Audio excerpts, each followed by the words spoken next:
This module is related to the dynamics of macroeconomic organization. Here we are talking about the success of the government policies, economic policies before 1973. And that is actually the time period from 1950 to 1973. In this time period, why we are focusing this time period or what has happened in this time period, actually we need to observe first this table to understand different kind of economic indicators, just like the growth of GDP, the recession, and the growth of GDP per man hour, average rate of unemployment, inflation, and the fixed capital, the flow of capital, exports, and the balance of payment, current account balance. So these are the important macroeconomic variables about which we are going to compare the data set for different time periods. If you observe this specific time period, 1950 to 73, the growth of GDP was highest. On the other side, recession was minimum. And then we have the growth of GDP man hour, that was again high or highest. Unemployment was lowest. Inflation was quite low. It's not really low, but reasonably low. So it's not zero, but still some inflation exists. And related to capital, fixed capital or capital formation, it was reasonably high.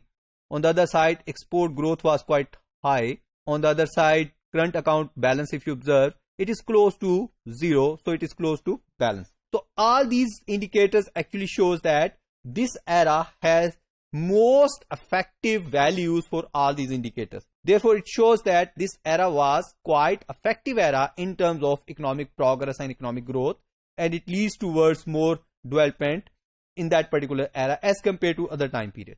So what has happened actually, if we try to understand, the sustainable economic performance was needed, and that era actually reflect this 23 years a sustainable economic development happened.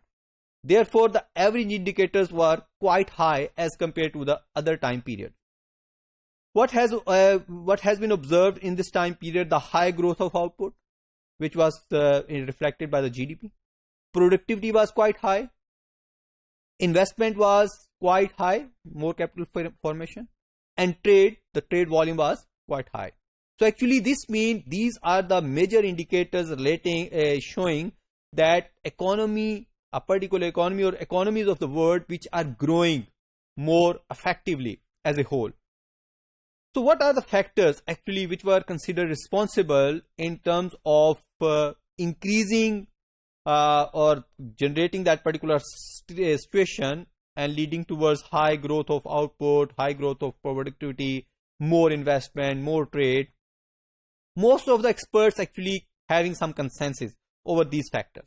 So the first factor is the post-war recovery, because the world wars were over and people actually, or the economies, the world countries, they realized, or their governments realized that they have bear a huge loss due to the wars, and whatever depression, economic depression they faced before the war and then during war and after war, huge unemployment, loss of production. So all these are making a pressure on these economies, and they start recovering their economy.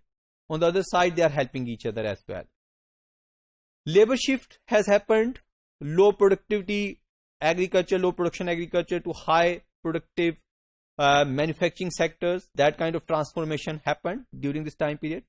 Trade liberalization actually increases, and it leads towards more specialization.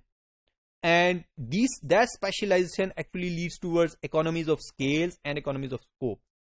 So the more production, or the huge scale of production, allows different economies to produce at the minimum possible cost, and so they can produce in bulk. On the other side, the backlog of technological innovations, that was actually, since the innovative process was going on and that was not properly materialized due to the war situation and due to the depressing situation of the economies. Therefore, the whole backlog actually emerged after the wars, in that time period. So most of the innovations has occurred during that particular time period. Then the low prices specifically related to the commodities as well as the petroleum products, and it leads towards most of the productive activities. They focused on cheap fuel. That cheap fuel is actually the petroleum. Otherwise, some of the countries have started to shift from other sources towards solar energy and such kind of energy resources. But once the petroleum were cheaply available, then their productions, activities, operations, they actually based on petroleum. Therefore, it shifted back on petroleum in that particular time period, and prices were quite low.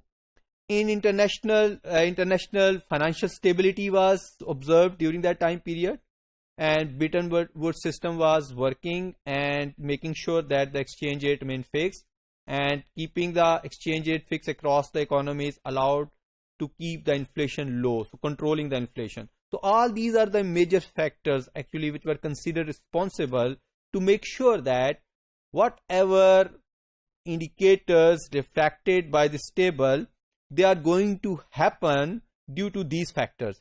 So therefore, if the factor continue to stay, then other time periods possibility was that same kind of indicator or economic progress may be reflected, but actually it may not happen. So what has happened after that we will discuss in the next module.